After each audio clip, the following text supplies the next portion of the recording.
Protesters in Bahrain preparing for another day of rallies centering on the symbolic Pearl roundabout. Many people slept there overnight ahead of a planned national strike on Sunday. On Thursday, the army opened fire on protesters at the roundabout, since pulled back though. Killed up to 5 people and injured dozens that day. Protests being planned now for Morocco. This video is from an online campaign expected to bring thousands onto the street. Demonstrators want the king to dissolve parliament and implement reforms. Opposition groups also planning for rallies in Iran. Afghan medical officials say at least 40 people are now known to have been killed in Saturday's suicide attack. The Taliban says one of its bombers blew himself up at the Kabul bank in Jalalabad. 73 more people injured. Meanwhile, a provincial governor in eastern Kunar province says recent attacks by US-led NATO forces have killed 64 people. Now, early indications from Uganda's presidential polls suggest the incumbent, Yoweri Museveni, is headed for a big win. Provisional results from nearly all the polling stations show he has 68% of the vote. That sort of victory would extend his 25-year rule by another 5 years. The Somali government's confirmed 4 Americans who went missing on Friday have been kidnapped by pirates. The quartet was sailing on a private yacht off the coast of Oman when the ship was hijacked. As a government, we confirm that 4 Americans were kidnapped by Somali pirates. We condemn this action. It is unacceptable. So the Somali government will try all it can to get information regarding this incident. We request the international community help stem the increasing piracy in Somalia. And there's a bit of confusion over what's happening to 2 Iranian Navy ships in the Suez Canal. State TV in Tehran says they've already passed through on the way to Syria. Egyptian officials, though, say they haven't. This would be the first time, though, that Iranian vessels have entered that key shipping lane, the Suez Canal, first time since 1979. And once again, those are your headlines here on Al Jazeera. We are back with more news in half an hour. Egypt burning is next.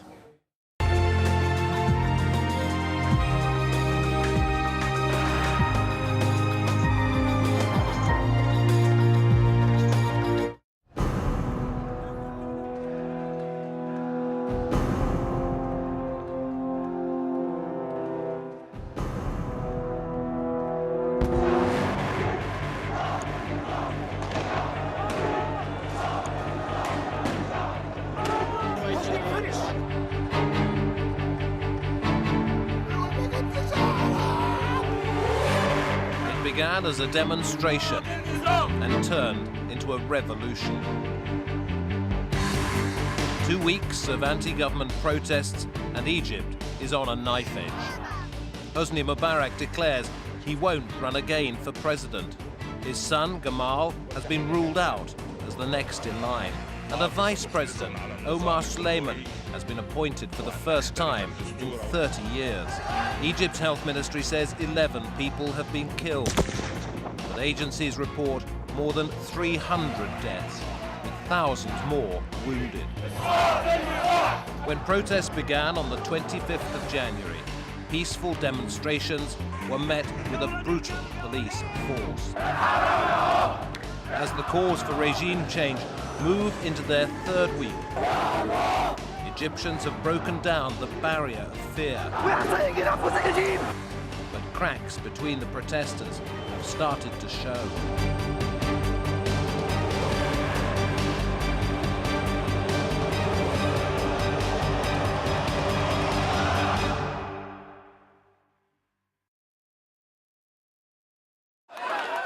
What was really interesting about the 3rd week of these protests is that everyone was talking about the momentum and momentum being lost, but the momentum that was being lost wasn't actually inside Liberation Square, where people were very much still united together in this quest to bring down Hosni Mubarak. The momentum that was changing was outside of the square, in the other parts of Cairo and beyond, where people had started to say, well, listen, Hosni Mubarak has now said that he won't run again. You only have to bear him for another few months. Why don't the protesters just leave the square? They've got what they want. So people were talking about a loss of momentum, but we never felt that inside Liberation Square. We only felt it outside. I announced that I will similarly remain adamant to continue to shoulder my responsibility. An immovable head of state and resolute protesters standing firm on their call for the president to resign. Egypt has reached deadlock. Tahrir Square has become a tent city, a permanent vigil for the anti-government protesters. They're every single night they're sleeping under the wheels of tanks and armoured personnel carriers, determined not to be squeezed in, as they put it, with this protest. The mood by that morning had begun to shift a little bit in the sense that shops were opening, stores were opening, very basic stuff, but enough to get enough commercial activity going where people themselves were beginning to question whether or not this prolonged standoff was serving the interests of the country or whether or not it was being somewhat detrimental to the economic activity of daily life. A fading momentum and Mubarak's promises of reform have threatened to derail the anti-government movement. Well, by the time we had entered the third week, we could clearly see that there was no progress being made in terms of the talks. I mean, President Mubarak was adamant on trying to engage the protesters through political means. He was trying to appease them with what was described as half-hearted measures.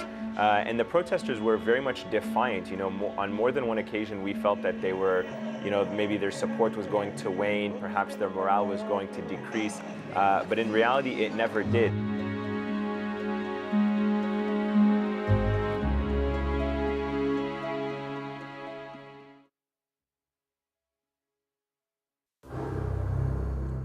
Calls for regime change are in danger of dying out.